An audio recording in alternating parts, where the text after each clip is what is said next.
Olá, meu nome é Rafael Arantes e eu sou o coordenador do podcast do CBO nesse ano. Eu tenho o prazer de convidar a doutora Sung Watanabe. Sung é uma amiga e ela está sempre no CBO participando da comissão científica. Ela é professora adjunta da Unifesp, especialista em retina e eletrofisiologia. Prazer, Sung, muito obrigado por aceitar o convite. Prazer meu, muito obrigada e muito honrada pelo convite, Rafael. Obrigada mesmo. Sung, hoje a gente vai conversar um pouco sobre eletrofisiologia, é uma área que você domina amplamente, mas que é uma barreira para muitos oftalmologistas, eu diria para a maioria dos oftalmologistas, mesmo os especialistas em retina, e é uma área que tem um papel muito importante. Atualmente, nós temos diversas doenças de retina que são têm caráter genético, doenças hereditárias. Uhum. A eletrofisiologia é importante na diferenciação entre as maculopatias e as neuropatias, alguns diagnósticos em crianças. Então, a ideia hoje é trazer um pouco do seu dia a dia para nós e que a gente possa passar para quem está assistindo como pode ser feita a eletrofisiologia, o papel dela, quais são as opções e qual é a consequência de você fazer os diagnósticos eletrofisiológicos. Certo. Então, começando assim, a gente poderia falar um pouco sobre quais são as doenças, as indicações formais que nós temos para fazer estudo eletrofisiológico Uhum. e como que eles chegam para você, se eles já chegam pacientes com um diagnóstico estabelecido, sem diagnóstico, com alguma perspectiva de tratamento, qual é a expectativa dessas famílias que chegam, por exemplo. Certo. Inicialmente, quando a gente fala em testes eletrofisiológicos, eu gostaria que o oftalmologista soubesse como um exame complementar. Então, tem muitos pacientes, inicialmente, onde os exames que nós temos atualmente, que nós usamos normalmente, como exames de imagem, OCT, autofluora, angiografia, ou o exame de campo visual, acuidade visual, não são tão assim, confiáveis, ou então tem muita oscilação, ou tem dificuldade técnica para adquirir essas imagens. Então, eletrofisiologia é um exame adjunto, é um exame complementar que possa ajudar vocês a fazer o diagnóstico e acompanhamento da doença. Então, a gente tem situações onde a pessoa já tem um diagnóstico confirmado. O paciente tem dificuldade para realizar campo visual, ou é um paciente pediátrico que não dá para fazer uma retinografia com autofluorescência. A gente avalia o estado funcional daquela estrutura, como a retina, pela eletrofisiologia.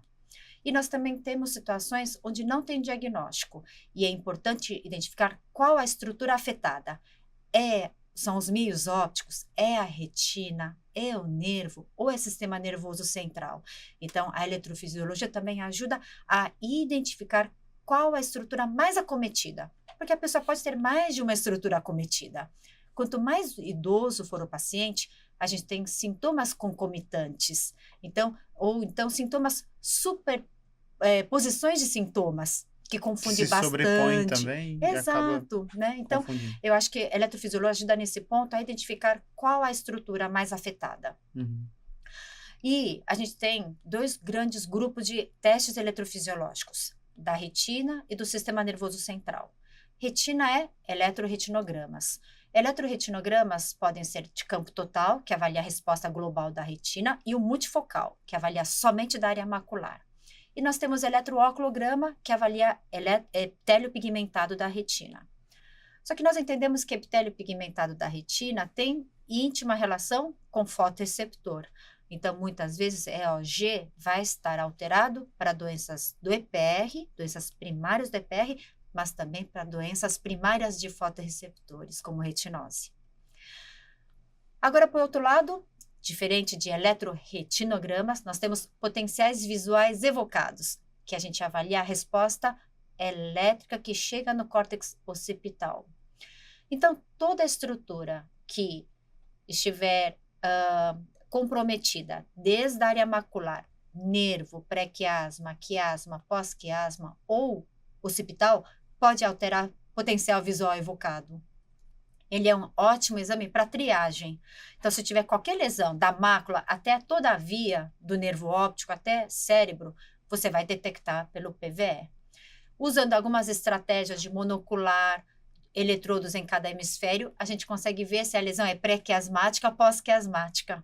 E junto com o eletroretinograma, a gente consegue separar o que é neuropatia, Topografando, o né? que é retinopatia. Isso mesmo. Então, a gente tem um arsenal grande. Hoje nós temos da retina, eletroretinograma de campo total, eletroretinograma multifocal, eletrooclograma, nós temos fotóptica negativa, que avalia as células ganglionares, e eletroretinograma por padrões, PERG. Do potencial visual, nós temos potencial visual evocado por padrões reversos, por flash de luz e de varredura. Esses são os exames, digamos, mais disponíveis no mercado. E eles estão no contexto de triagem, quando você recebe um paciente, embora a gente saiba que o ideal é um paciente vir com uma pergunta, com uma dúvida, é porque isso já direciona, né, a propedêutica. Não se espera, ou não se deveria esperar que a pessoa faça todos os exames para se investigar um paciente sem que se conheça e tudo. Então, nos pacientes, por exemplo, que se desconfia ou existe uma dúvida entre uma alteração macular e uma alteração do nervo óptico, né? Uma neuropatia, uma maculopatia. Qual que é o direcionamento que deve ser dado para se fazer o diagnóstico, por exemplo? Quando eu tenho essas duas dúvidas entre mácula e o nervo, a recomendação é que faça potencial visual evocado e eletroretinograma de eletroretinograma multifocal. Quando a pessoa tem eletroretinograma multifocal alterado, é comprovado que a pessoa tem uma maculopatia. Quando a gente faz somente o PVE, as doenças da mácula também alteram o PVE. Porque a gente tem que lembrar que a eletrofisiologia, a gente está medindo o registro da resposta elétrica que a retina produz. Então, a retina é a estrutura originária de toda a parte elétrica que chega no cérebro. Se você tiver a área macular alterada, a geração do sinal elétrico, o potencial elétrico que a gente mede lá, no final, vai estar comprometida. Isso mesmo. Então, se a pessoa realmente suspeita de maculopatia e quer descartar, ERG multifocal. E fazendo ERG multifocal, deu normal, aí a gente parte para PVE, porque aí aquela queixa visual, aquela acuidade visual reduzida, com PVE reduzido, aí a gente confirma que é neuropatia óptica. E é bom que no PVE a gente faz exame monocular. Então, a gente consegue ver se ambos os olhos estão comprometidos ou se um olho é mais comprometido que o outro. E aí você topografa isso de alguma forma mais fácil, né? Separando. Da via, isso. Porque se for uma lesão pós-quiasma e leva a acuidade visual diferente, a gente costuma ter potencial evocado por padrões reversos, resposta alterada de maneira simétrica, quando é lesão pós-quiasma. Quando é pré-quiasma, aí a gente pode encontrar variações e assimetria, né, no PVE. Diferente de acuidade visual, porque a acuidade visual pode ser até por erro refrativo concomitante. Sim, né? Acho que esse é o principal problema, talvez, na oftalmologia, né? A forma como a gente mede visão não é, talvez não exista o ideal, mas ela não é a ideal. Então, a gente tem o paciente 20/20 insatisfeito e o 20/20 satisfeito.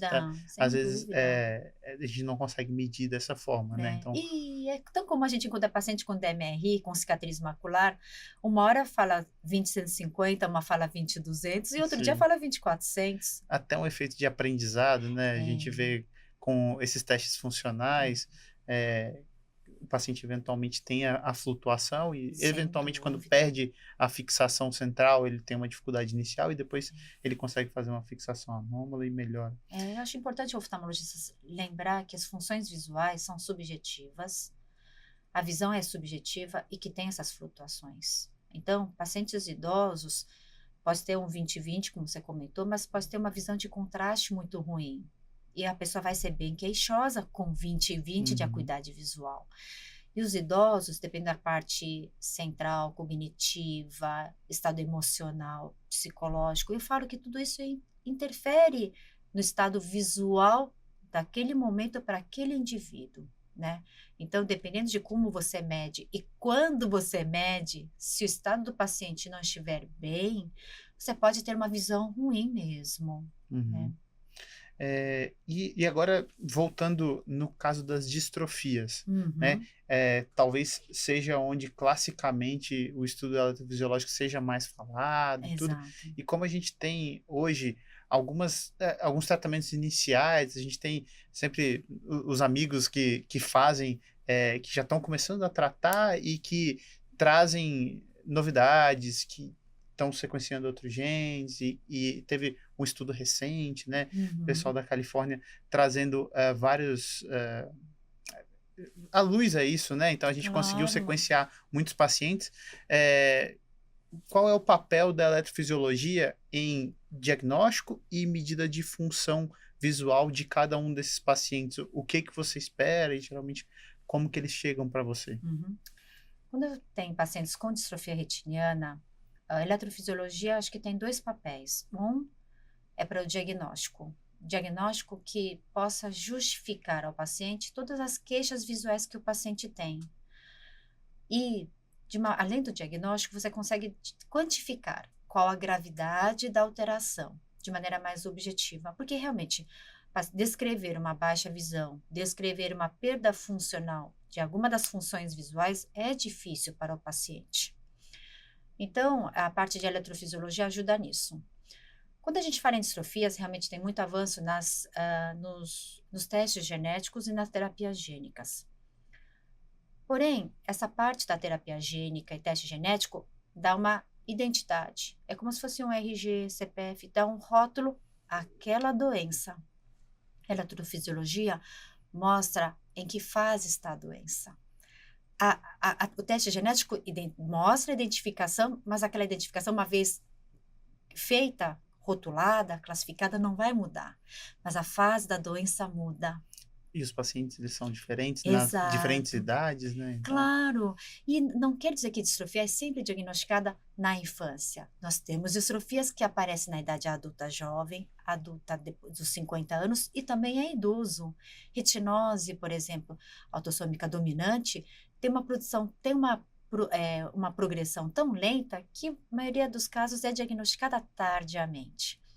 Então, a eletrofisiologia, especificamente eletroretinograma de campo total, ajuda muito a identificar qual momento, qual estado da fase desta doença. Então, eu vejo assim. e agora, quando a gente fala de crianças, por exemplo, né? Uhum, Que a criança é difícil, né, de quantificar a visão. A gente tem, lógico, o pessoal da oftalmopediatria, visão subnormal, fazem trabalhos fantásticos, mas a eletrofisiologia ajuda pra caramba, né? é. Porque a gente consegue quantificar, entender onde estão essas lesões. Então, queria que você falasse um pouquinho desse papel, para Uhum, que como que você usa, uhum. como funciona. Na oftalmopediatria, é pouco explorada a parte de eletro. Então, a maioria acaba ficando só com os exames de consultório, fundo de olho, cartões de Teller para medida da acuidade visual. Mas tem muitas crianças neurológicas que realmente não conseguem ter uma sustentação do tronco, da cabeça, que consegue fazer a medida do Teller. Então, a eletrofisiologia, ele te dá informações sobre estado funcional da retina com ERG de campo total, consegue trazer uma medida da acuidade visual objetiva, pelo potencial visual evocado de varredura, e também ajuda o estado da via visual. Tudo bem que a pessoa tem uma alteração da retina, mas aquele conjunto do sistema Uhum. visual, o quanto está comprometido, trazer isso de maneira mais objetiva, o PVE, por padrões ou por flash, traz isso bem. Então, eu vejo muitos pacientes com glioma, por exemplo, com tumores, astrocitoma, meningioma, crianças que não conseguem fazer um campo visual confiável, tem uma variação e que até o estado funcional muda de acordo com efeitos da quimioterapia. Então, as Uhum. crianças têm muitas flutuações de visão. Então, o PVE, mesmo alterado, eu consigo pegar uma medida basal da criança e monitorar. Progressão, né? Exato. Se eu vejo que o tempo da resposta, PVE, a gente usa muito o tempo da resposta, o tempo que leva o estímulo luminoso a partir do momento que foi apresentado até o momento que a corrente elétrica chega no V1. Se esse tempo é muito mais atrasado, opa, é um sinal de alerta. Então, se eu vou medir, e é um variável, é um sinal que tem poucas variações. Então, se eu percebo em 3 exames sequenciais uma progressão do tempo da resposta, a gente conversa com o oncologista, com o oftalmo, para rever, porque a ressonância nem sempre pega essas Sim, mudanças, porque teria que ser uma coisa mais muito fino, né? grosseira, né? E uma invasão mais interna também é mais difícil de pegar. Então, eu vejo no serviço de oncologia, principalmente GRAC, que a gente tem bastante contato, sempre a gente pega dado da ressonância junto com o PVE. E você acha que, por exemplo, nessas crianças, o PVE, ele também ajuda na expectativa dos pais em você poder tranquilizar, eventualmente falar, olha, aparentemente o Uhum, exame normal, sem qual dúvida. que é o papel nisso? Então, muitos de nós, oftalmologistas, não têm ideia do quanto a criança enxerga. Então, infelizmente, a gente pega relatos de pacientes que receberam notícias de oftalmologistas descrentes da visão da criança, Porque, infelizmente. assim, também temos gliomas de criança com 1 ano, Claro, palidez de 8 meses, 1 ano e papila. 2 meses, É, menos de 2 anos, e é mais difícil, né? sem dúvida. Então, a gente mostra pelo PVE de varredura quanto a criança enxerga, a gente mostra pelo PVE por flashes que tem uma informação visual acontecendo, chegando. Então, isso dá esperança. A gente deve dar esperança, porque hoje em dia, mesmo sendo a mesma doença, tem uma evolução, um efeito pós-tratamento tão diferente para cada criança, que eu acho que a gente não pode tirar essa esperança dos pais, né? E a filigrana talvez a gente não consiga tirar dos exames de imagem, por Com exemplo, né, que é muito certeza. grosseiro. A gente já viu vários casos de visão relativamente detectável e boa para um quadro neurológico anatomicamente muito desorganizado, muito Uhum, grave, né? Então, isso é importante para os pais. é. É, acho que depois do quando usar, ainda no quando usar, as maculopatias, né? Uhum. Quando você tem algum tipo de maculopatia, eventualmente a gente vê um pedido de eletroretinograma só. E aí Aham. isso com certeza chega para você, né? Chega estudo Só o pedido, o eletrofisiológico. estudo eletrofisiológico. É, E é pouco direcionado e você não sabe às vezes a história do paciente e tudo. claro. Então, nas maculopatias, qual que é a principal indicação e Uhum. o que você espera que o PVE te traga de informação, por exemplo, para diferenciação ou de patologia ou de saber progressão, alguma coisa assim? Ah, quando a gente faz eletroretinograma, estudo eletrofisiológico, a gente realmente tem que usar alguns exames adicionais. Não dá para ficar só com a ERG multifocal ou só com PVE. E eu também preciso de informações, até para responder se está tendo uma progressão ou não, de exames de imagem. Então, todos os pacientes que a gente faz eletroretinograma ou eletrofisiológico, a gente pede para trazer os exames complementares. Uma coisa, como retinólogo, a gente tem que saber, tem uma maculopatia.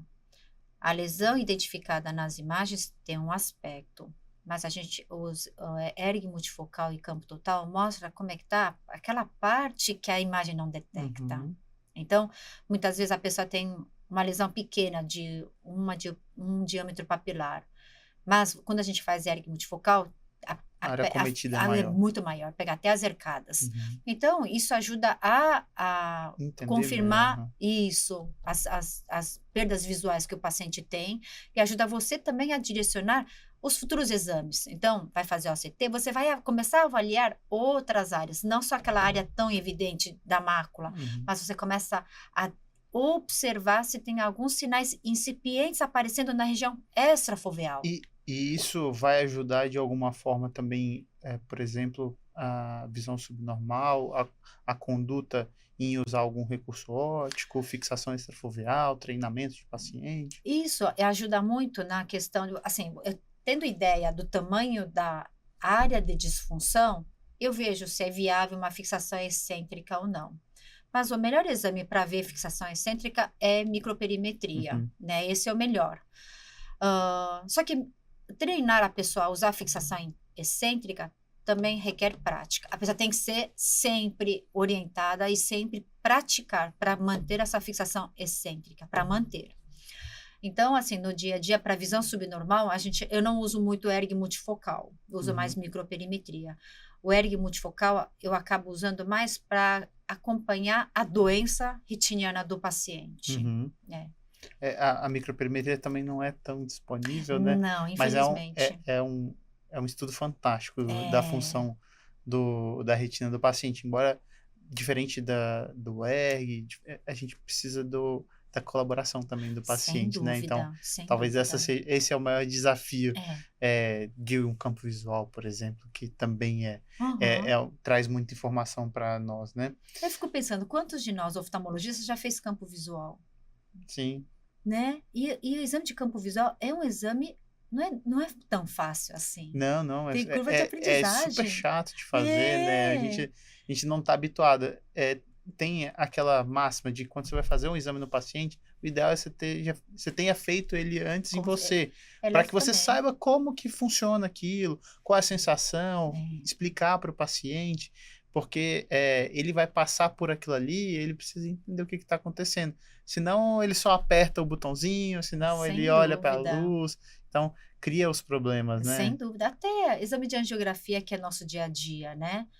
Quantos de nós oftalmologistas perguntam se o paciente tem alergia antes de É, pedir angiografia? sim, sim. Então, a parte de eletro também, realmente, não, a maioria dos oftalmologistas não conhece o teste para orientar. Então, nós que fazemos eletro tem a obrigação de ter feito todos Uhum, os testes como paciente, para saber o que, que o paciente sente, para poder orientar melhor.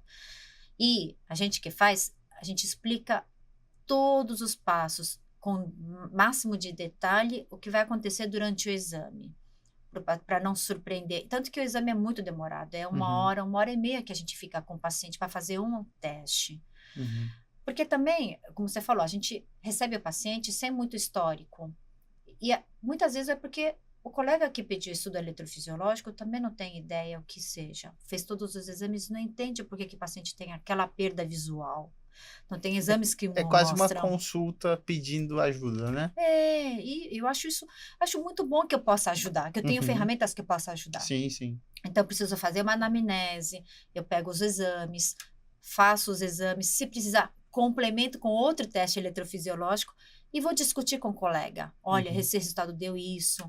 Olha, acho que tal avaliar células ganglionares da mácula, porque uhum, a resposta fotóptica negativa deu reduzida, que uhum. avalia a função de células ganglionares.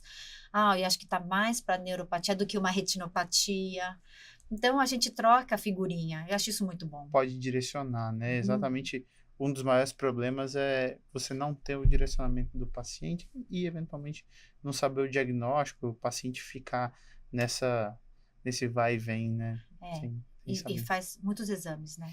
E Sung, acho que uma das coisas também que é desconhecida, muitas pessoas não sabem como funciona o teste e Uhum. não sabem as limitações. Uhum. Então, eventualmente, vão mandar a paciente com capacidade total de meios, um paciente que tem um olho SPL, qual vai ser o papel da eletrofisiologia em alguns desses pacientes e a gente não vai poder fazer, ou não tem nenhuma efetividade em outros. Certo. Eu acho que, como a gente tem pouca formação de eletrofisiologia, não tenho obrigação de saber. Eu acho que isso. Eu nem cobro isso de oftalmo. Mas se você deparar com um Mas paciente. depois desse podcast todo mundo vai saber, né? Espero que sim. Mas se você tem um paciente que é super agitado, até para pingar colírio, que não consegue manter um estado estático por mínimo de tempo, tem a questão da linguagem muito comprometida, não importa a idade, não tem como fazer exame, concorda? Então, assim, para mim a limitação não é no olho, geralmente a limitação fica na pessoa. No paciente, Exato, como ele vai se portar ou conseguir se portar em relação a fazer o é, exame, né? é. Então, para pacientes pediátricos, é normal ter esse tipo de comportamento. Então, eu procuro sempre conversar com os pais o que ajuda a acalmar a criança. É a Uhum. chupeta? É a mamadeira? Então, eu vou usando essas ferramentas durante o exame. Crises convulsivas incontroláveis. A criança não consegue. Eu coloco o eletrodo, eu só vejo aquelas respostas hipervoltadas, hiper desorganizadas, que eu Mesmo não, fora de crise. mesmo fora de crise. E a resposta visual some. É que nem um paciente que falou, descreveu muito bem. É detectar uma ondinha pequena no meio de uma onda grande. Como se estivesse acontecendo um curto-circuito ali na Isso que eu circuitaria. falo para o paciente. É tanto curto-circuito que eu não consigo identificar uma resposta visual de baixa Hum. voltagem. Uhum. Nessas condições, até falo para a mãe, olha mãe, o estado clínico da criança não está tão boa, tão controlada. Então, a gente não vai conseguir detectar, identificar uma resposta da Uhum. visão. Primeiro é controlar a parte do sistema nervoso central, a parte central, depois a gente faz novamente o exame. E E a criança tem conselho colaboração depende muito da colaboração da dos criança. pais, eu procuro explicar bem para os pais. E os pais é que vão ajudar a conter a criança. Fazer o exame no horário que seja melhor, porque muitas crianças tomam anticonvulsivantes. E Uhum. tem horários que o medicamento faz mais efeito. Então, eu peço, olha, agenda no horário que seja melhor, estado de alerta melhor, não Uhum. muito sonolenta, não muito letárgica, para poder fazer o exame. Isso para as crianças. Para os adultos, a gente tem crianças, adultos com Alzheimer, com demência, crianças com Down, crianças maiores, que a gente pede também a colaboração. A gente conversa, faz essa entrevista. Uhum. Tem pacientes que não dá para fazer. A gente Uhum. tenta, não dá. E a gente explica que não dá mesmo. E muitos você consegue fazer com uma boa conversa, Tá, levando um pouquinho, né? é. E limitação em relação à opacidade de meios. Opacidade de e-mails, muito difícil a gente não detectar nenhuma resposta, mesmo com catarata total. A gente consegue, porque nós temos alguns passos do ERG e do PVE que usa flash de alta intensidade. Então a percepção luminosa. A gente consegue detectar. Ah, E tem vários casos de leucoma total ou catarata total, que a gente faz ERG, e tem resposta retiniana detectável. uhum. Aí eu vejo o tempo da resposta. Eletrofisiologia tem 2 variáveis, o tempo da resposta e a amplitude. A amplitude é muito diretamente proporcional à Ao luz que estímulo, né? consegue isso, chegar, absorver. O tempo não. Então, eu vejo, mesmo tendo aquela amplitude pequenininha, se o tempo for bom, opa, é uma condição favorável. Uhum. O que a luz, qualquer quantidade de luz que chega, a retina responde. Isso é uma situação que realmente encoraja a gente a E aí investir aquele você olho. você tá medindo função, na verdade, né? Exato, exato. Pós entrada de Pós estímulo. entrada, aquela luz que entrou, ela tá Es fazendo É, a resposta, né? isso. Então Uhum. isso é bom. Então a gente faz com luz padrão e a gente vê se tem alguma resposta. E a gente mostra uma luz muito forte. Se a gente vê um aumento de amplitude, Uhum. porque houve maior absorção de luz, opa, isso é um bom sinal. Interessante. Olha, não Legal. tem uma. Se com luz forte não tiver resposta, então é melhor não mexer, porque com certeza há um comprometimento pós, pós-receptoral. Então é da retina, do fotoreceptores em Para diante. dentro, né? Então, um paciente Isso. SPL, por exemplo, sem percepção Sim, luminosa, sem dúvida. esse daí, e também vai ajudar você a diferenciar isso, né? É. É uma das formas de diferenciar um paciente, por exemplo, que não tem percepção luminosa, num olho muito comprometido, eventualmente sem resposta Uhum. pupilar, ou que tem algum trauma, alguma coisa assim, né? Claro, justifica. Até por questões legais, você mostra que realmente esse olho não tem prognóstico, porque não tem resposta visual mesmo. E em relação à questão legal, Sung, quão frequente é a chegada de pacientes por esses motivos? Ou geralmente vocês não recebem? Não, a gente recebe muito os exacerbadores, Uhum. simuladores. Então, a gente tem muito pedido judiciário, de peritos, que encaminha pacientes que o oftalmologista não encontra nada que justifique aquela baixa visão que o paciente informa. Uhum. Muitas vezes não é um paciente 20/20, é um paciente com 20/60, 20/80, mas que exacerba para contar dedos, percepção Uhum. luminosa ou ausência de percepção Porque isso a gente não luminosa. consegue medir no exame geral. A É, forma como a gente mede é grosseira, né? é. Então, o paciente apresenta reflexo pupilar bom, fundo de olho que não justifica um PL, Uhum. MM, aí o Controleiros, perito manda para a gente fazer PVE de varredura. Uhum. Aí a gente faz a medida da acuidade visual objetiva. Uhum. É claro que durante o exame a gente tem que controlar a acomodação, o embaçado voluntário que o paciente faz. Então, a Uhum. gente tem alguns Algumas artifícios estratégias, que né? tem que usar na hora, dependendo do paciente. Mas é uma coisa, então, frequente, né? Muito, muito. A gente pega todo mês. É assim, solicitação de perito. Vocês recebem isso judicialmente mesmo? Os pacientes é que fazem por conta, porque o perito pede para fazer, senão não dá Ah, sim. continuidade à aposentadoria. Ah, entendi. Então, Entendi. o paciente tem que ir atrás, comprovar que ele realmente é É, cego ou não, né? Então, ou não recebe. é. E a gente vê, infelizmente, pessoas de má fé. Ah, sim, né? Os simuladores, É, infelizmente, acontece, né? é. Bom, assim, e qual, qual seria o momento para que o paciente chegue para fazer um estudo eletrofisiológico? Por exemplo, paciente que é diagnosticado com uma distrofia. Hum, Você falou da importância da medida, né? uhum, E que você mede o basal do paciente. uhum, Então, esse paciente, ele deve ser encaminhado no início do diagnóstico, mesmo com uma visão boa. Ele deve ser encaminhado quando tem uma piora notada de visão, ou ele deve ser encaminhado numa fase final para detecção de alguma visão residual. Qual é a conduta, na sua opinião, na sua experiência, que seja mais benéfica para o paciente? Qual tipo de segmento para ele? uhum. Eu queria que os oftalmologistas não ficassem muito presos à acuidade visual. O paciente tem muito fotopsias, muito escotomas, pontos brilhantes, perda de campos paracentrais em muitas distrofias. Então, uma vez que o paciente tem essa suspeita, recomendo fazer um ERG de campo total, até para poder ter um dado, um registro de baseline, de referência para monitorar. Ele fará toda a investigação genética, fará acompanhamento, mas você, quando mostra para o paciente tem essa alteração do ERG de campo total, todos aqueles fenômenos visuais que o paciente descreve tem São explicação. justificados, né? Então isso dá uma tranquilidade muito grande. Parece que o paciente fica aliviado, que o oftalmo entende, acredita nele, porque às Uhum, vezes até o próprio paciente tem dúvida, uhum. porque são fenômenos visuais que são muito Oscilam, né? variáveis, oscila tanto que ele também duvida. Uhum. Será que isso é da alguma doença?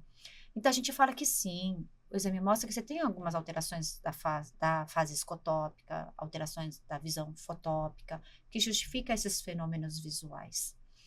E qualquer problema de saúde, paciente evolui com ceratocone, teve uma piora da visão, você repete o ERG, está estável, a sua piora da visão, a gente atribui mais a parte óptica do ceratocone do que a retina. Também dá Às mais. vezes no paciente que não consegue informar a visão, né? O paciente que tem síndrome de Isso, Down, por exemplo, ceratocania é sem relativamente dúvida. frequente. Uhum.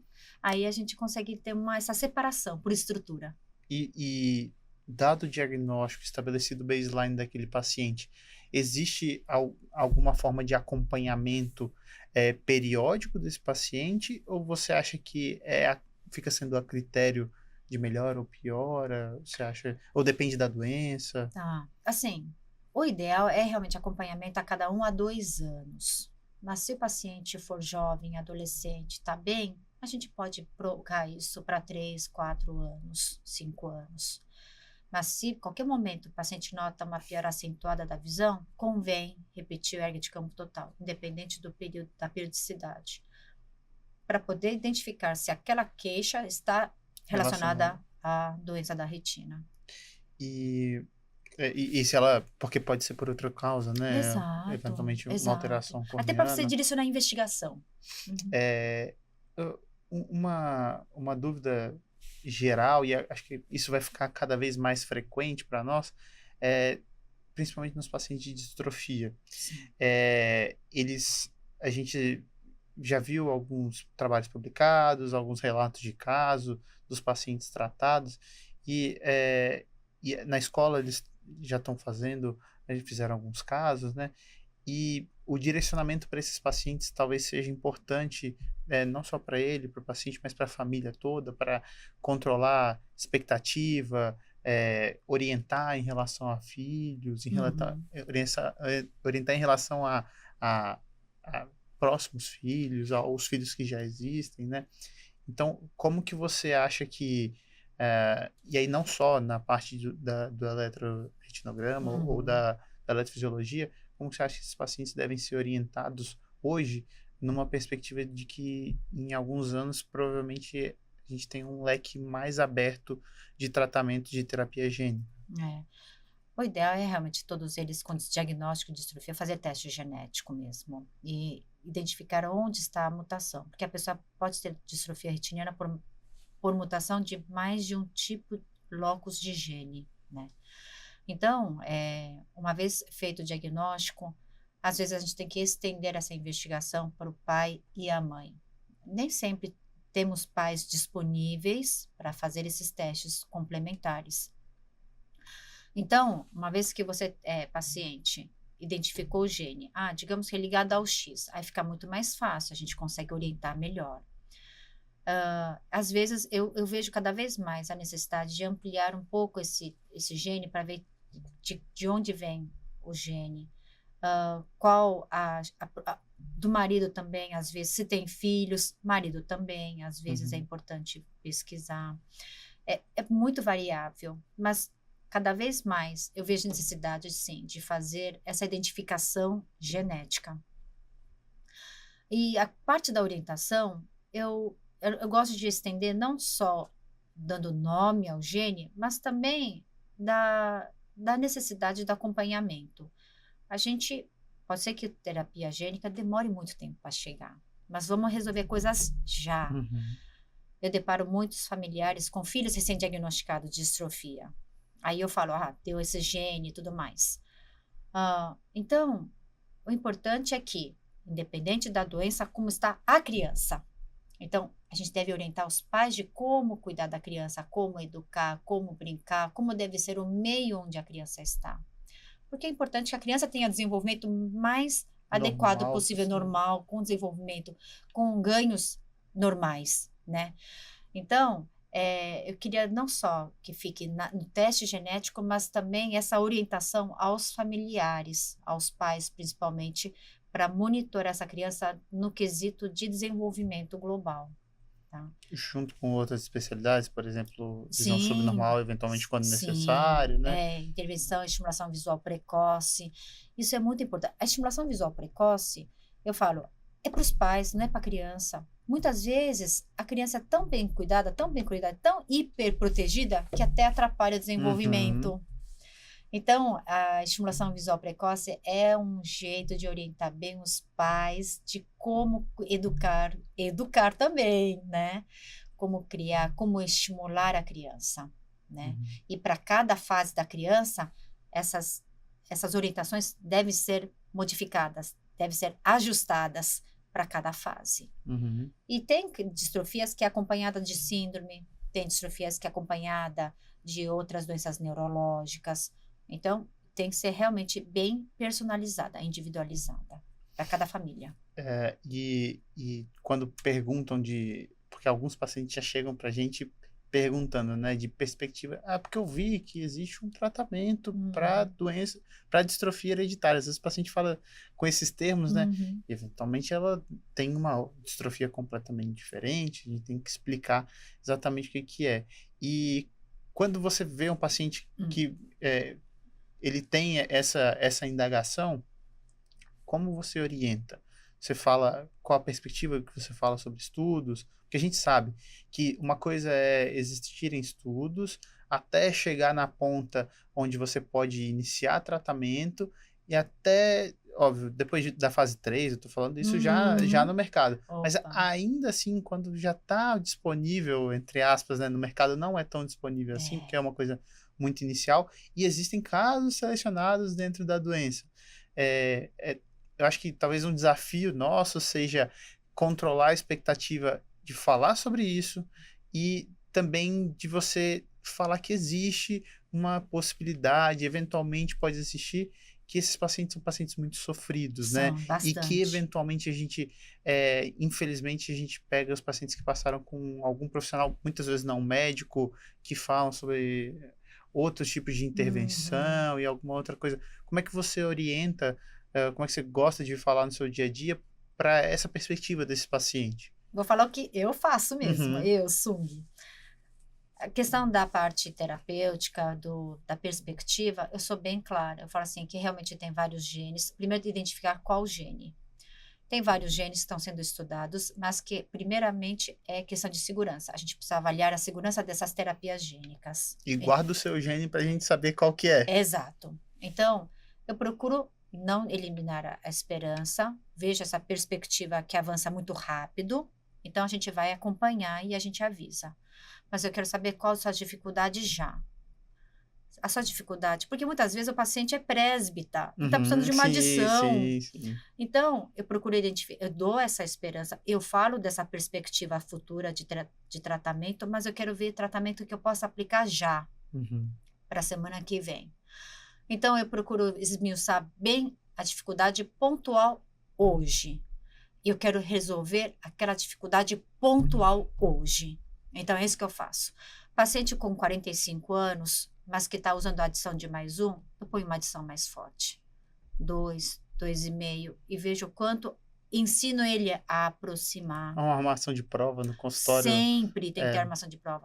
Eu nem faço refração com greens, eu faço refração com armação de prova, porque eles uhum. usam fixação excêntrica. É assim, a visão subnormal faz muito isso, né? E a É, fixação excêntrica é uma e regra nesses pacientes, exato. E né? eu explico ao paciente, o óculos não é para a parte doente da retina, o óculos é para a parte boa, que ainda funciona da sua retina. Então, você tem que usar, repara o quanto o óculos melhora pela parte da imagem boa, da parte Uhum, boa da retina, eu falo para o paciente. Então, eu coloco a armação de prova, faço a refração, sempre procuro avaliar binocularidade, visão binocular desse paciente, longe, perto, coloco adição reforçada. Até o eixo, às vezes até peço para o paciente ajustar o eixo, quando uhum. é eixo Sim, sim. oblíquo, maior que Porque essa 2, filigrana às vezes muda muito, né? muito. 5 graus. É. O paciente às vezes tem um cone, por exemplo, Uhum, é, que é uma coisa que infelizmente às vezes é associada, né, com é. alguma distrofia, com alguma É, alteração. isso E a mudança do eixo de um faz. cilindro de 3 às vezes três e Uhum, meio muda completamente, né? E o muito. paciente às vezes muda o que ele enxerga mesmo e muda o dia a dia. E a gente sabe que tem astigmatismo retiniano. Se você tem uma Uhum. atrofia um pouco mais acentuada na Você área pode fazer. macular, você tem uma curvatura ali. Então, realmente depende muito dos casos. Então, às vezes até eu peço, paciente bem orientado, peço para ajustar o eixo. Uhum. E é isso. Se o paciente tem dificuldade com computador, eu ensino alguns aplicativos do computador que possa ser usadas, que nem um lupa do Windows, Uhum. para alguns programas específicos, como Excel. Então, eu procuro trazer o paciente, aquele paciente angustiado, pensando já no tratamento, ir para o exterior para ver o tratamento, É muito comum, infelizmente. muito. Então, assim, pega esse paciente angustiado, vamos resolver o problema já. Onde está a sua dificuldade? Vamos tentar resolver isso? E eu vou testando algumas ferramentas de auxílio. Para melhorar a Desse. qualidade de vida em primeiro Claro, lugar, né? claro. Por que que eu vou pensar? O futuro a gente não sabe como vai ser, né? Ele pode ter outras doenças futuramente. Uhum. Então, eu oriento, mas eu quero procurar trazer ele muito para o presente. Em algum momento, né? Às vezes, como várias doenças que são progressivas, às vezes o paciente pode não chegar a ter uma progressão total, ele pode morrer antes e aquela ânsia de resolver um problema, de Lá tentar impedir longe. que haja o problema, Uhum. você deixa uma expectativa muito pesada, o paciente sofre por aquilo, talvez aquilo nem chegue para ele, né? A dificuldade de fato, o grande problema de fato não chega. A gente vê alguns pacientes, por exemplo, com retinose, Uhum. principalmente retinose mais tardia, que Exato. vivem a vida toda, que já estão com 70 anos, têm uma visão Exato. relativamente bem preservada Uhum. e a gente orienta que tem retinose e tudo, mas não adianta você colocar uma carga muito grande nesses pacientes, porque aquele sofrimento para ele talvez seja maior do que o próprio que ele vai experienciar com a doença, né? É. Então tem que tomar cuidado para não fazer um dano maior na vida do paciente no Exato, dia a dia, né? exato. Às vezes a gente leva isso para o paciente, sabe? O paciente nem está pensando tudo isso.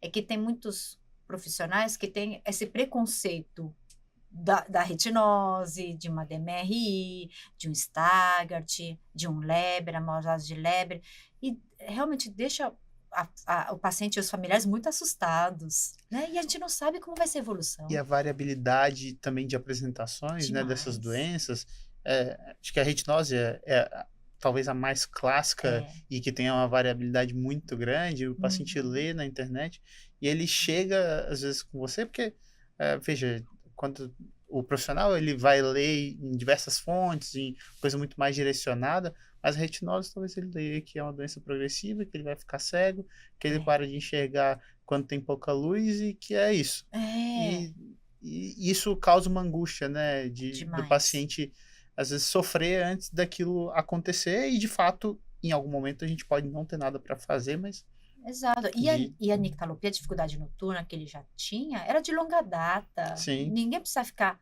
avisando, reforçando. sim, sim. Você não enxerga de noite? O E às paciente vezes já às experimenta vezes é a isso. única queixa que o paciente tem é a nictopia mesmo, né? É, É muito comum, né? exatamente. Principalmente ao diagnóstico de pacientes com boa visão, principalmente a gente acaba vendo o fundo de olho de todos os É, pacientes e você olha todo mundo e eventualmente você faz diagnóstico é, que muitas vezes são feitos só em complicações, que é quando o paciente já tem um acometimento macular importante, exato. desde paciente com estria angioide, por exemplo, que você faz um diagnóstico de paciente jovem, É, que não tem diagnóstico nem de pseudoxantoma, por exemplo, uhum, e aí ele muda talvez o direcionamento de entender o que, que ele tem e isso. talvez evitar uma sequela de uma potencial doença que ele tenha, ou potencial Exato, complicação, ou exato. acompanhar aquilo ali mais de perto para saber que ele vai poder ter um outro recurso para ajudar a melhora da Uhum. visão e ele, ou entender a limitação dele também, né? E que tá tudo Exato, bem, isso. né? Isso é mesmo, eu falo, a retinose tem muita apresentação clínica e sintoma também. E muitas vezes o paciente chega para você com queixa de visão e às vezes acaba sendo submetido a cirurgias desnecessárias, como facectomia, cirurgia de Uhum, catarata, antes de investigar a fundo. Aí também tem contribuição de eletroretinograma. uhum. Então, se uma vez paciente tem a queixa, fundo de olho muitas vezes pode ter uma retinose sem pigmento, um quadro mais brando, você tem um quadro mais leve, a pigmentação assim isolada na periferia. Você faz Às o vezes uma ERG, rarefação de vaso, fa né? Alguma coisa é, estranha. paciente um pouco míope, 3 graus, você pode ter um pouquinho o vaso mais fino, Uhum, você vai acabar atribuindo a miopia, uhum. mas é pela retinose. Aí você faz o eletroretinograma e mostra comprometimento, opa, você já segura essa cirurgia de catarata. Então, uma coisa também que eu vejo Não é bastante, fazer a catarata para ver se melhora quando o melhora paciente às vezes não tem catarata, né? isso. Aí eu vejo muitos operados precocemente e aí depois vai fazer um complemento de investigação. Que não é inerte, né? A cirurgia de catarata é uma cirurgia que é amplamente feita, está muito Hum, bem indicada, melhora a isso, visão em quem precisa, isso. mas que a gente sabe que tem as complicações, principalmente tardias, a principal é o descolamento de retina, com incidência muito aumentada, principalmente nesses pacientes que operam mais jovens.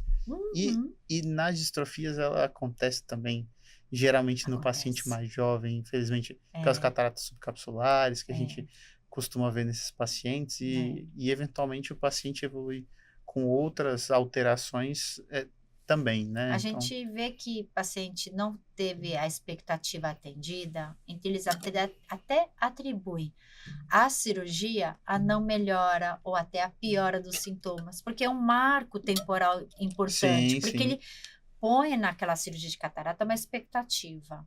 Aí não acontece, o paciente fica um pouco mais fotofóbico, porque ficou Uhum, com cristalino transparente. sim. A pessoa que era míope, que não usava óculos para perto, passou a ficar Piorou a visão de não perto, tem, né? aí fica com óculos de perto.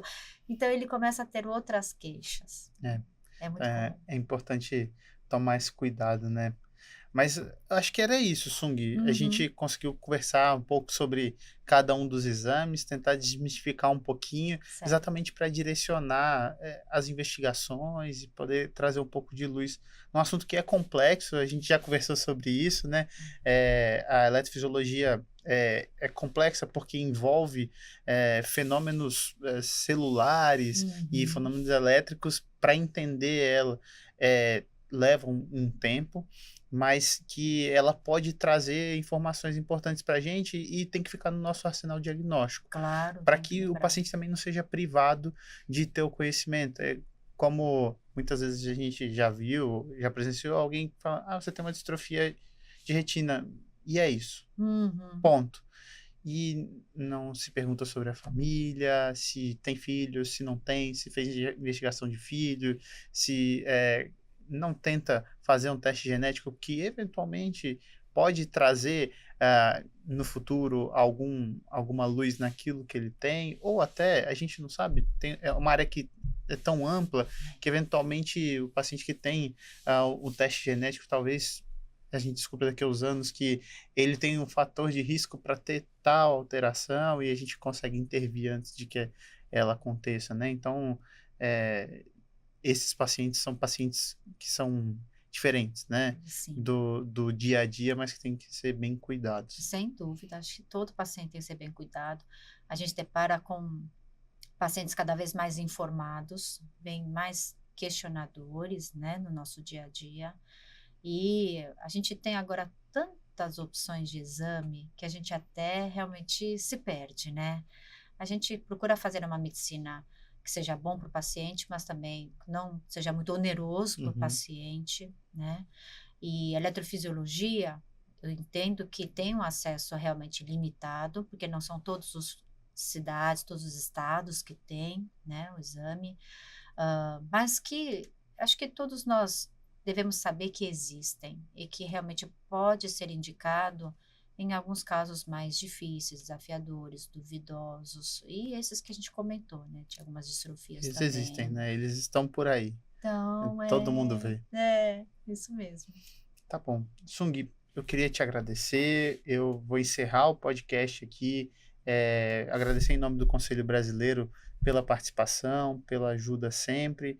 E a gente sempre chama as pessoas que são colaboradoras, né? Que estão aqui e gostam de partilhar o conhecimento. Você é uma delas. E é importante que tudo que a gente fala, tudo que a gente aprende, acaba no final beneficiando alguém, algum paciente. Sem Então, dúvida. muito obrigado em nome do Conselho Brasileiro. A gente encerra por aqui. Até o próximo episódio, pessoal. Obrigado, Sung. Obrigada pelo convite, foi um grande prazer conversar com você. Muito Igualmente. obrigada.